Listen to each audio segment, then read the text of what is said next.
আসসালামু আলাইকুম সম্মানিত মৎস্যচাষী ভাই বন্ধুরা, আজকে যে মাছটি নিয়ে আলোচনা করব এটা হলো যথায় জাতীয় পাঙ্গাস মাছের পোনা।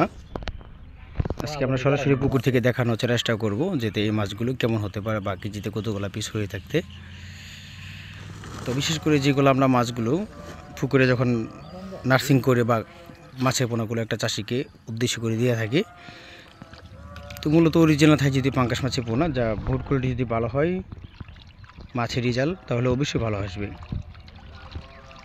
তো বিষয়ে ভিডিওটা আপনারা সবাই দেখবেন। আমরা এই মাছগুলো নিয়ে আলোচনা করব বা দেখাতে চেষ্টা করব মাছগুলো কেজিতে কতগুলো বা আনুমানিক আশা করা যাচ্ছে 120টা বা 125টা পিস কেজি বানিয়ে বা কেজিতে হতে পারে। তো সম্পূর্ণ দেখবেন।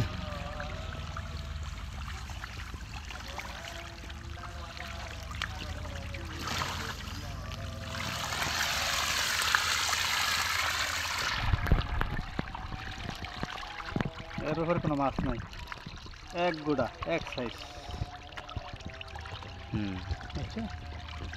চলছে নাকি খালাম। তো আপনারা ভিডিওতে দেখছেন যে মাছের সাইজগুলো যা 3 ইঞ্চি প্লাস 4 ইঞ্চি বা তার থেকে বড় থাকতে পারে।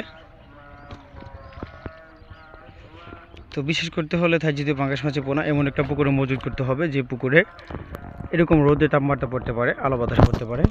বিশেষ করে পুকুর যেন পানির গভীরতা 4-5 ফিট অথবা 7 ফিট যাই হোক না কেন, পুকুরের যেন অবশ্যই আয়তন বড় হয়।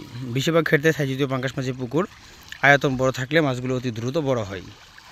সেই ক্ষেত্রে দেখা যাচ্ছে পুকুরে 4-5 মাসে মোটামুটি মাছের চাহিদা অনুযায়ী বিক্রি করা যায় পুকুর থেকে। তো এখানে আনুমানিক 2 লক্ষ প্লাস এরকম মাছ হতে পারে থাই যদি পাঙ্গাস মাছের পোনা। তো এই জন্য সরাসরি ভিডিওটা করা বা করে দেখানোর আপনাদেরকে।